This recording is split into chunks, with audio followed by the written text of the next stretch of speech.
Ate Lulong, habang buhay may pag-asa, hindi may ID. Ate Lulong, dito kami sa barangay. Bakit? Kumuha kami ng residential certificate para makakuha kami ng QCID. Papunta na kami ng ano. Ang going na kami papuntang Kuryat dahil doon naman bilis mag-process ng QCID. Sayang yung valid for 10 years. At yung pag-asikaso mo mga requirements mo. Pati ganyan ka akala. Kasi lagi ka naalimpungatan eh.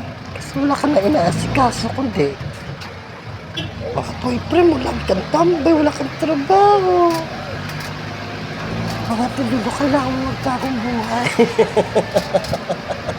Ang dami sinusumpot ni Lolo. Bakit kukuha lang naman ako yung si ID? Diyos ko naman.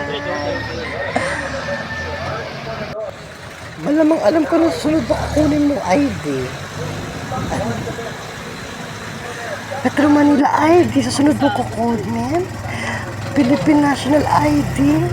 Philippine National Eagle ID.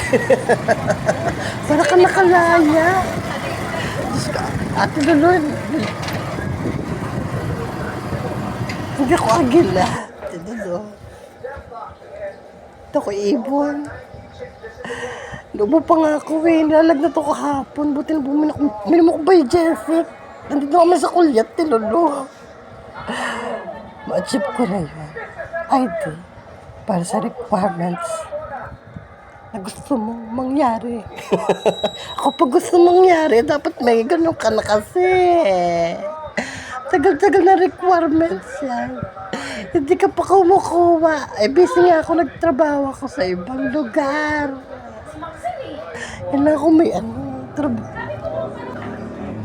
Ngayon ako may oras para sa mga requirements ko. Wala nga akong oras, diba? Pag masising sa akin, Lolo. Ay, nalang ako na. Diba? Ang ganda. Alam mo ATM card? Alam mo yung ID? Alam mo SS yung ID? Ang sunod ko po nito. Lolo.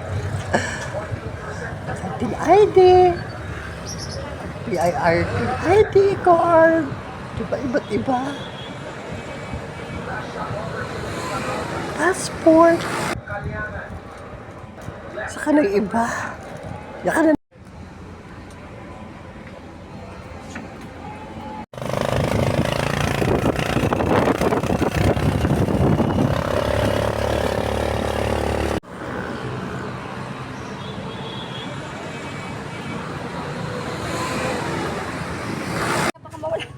Ganyan daw sa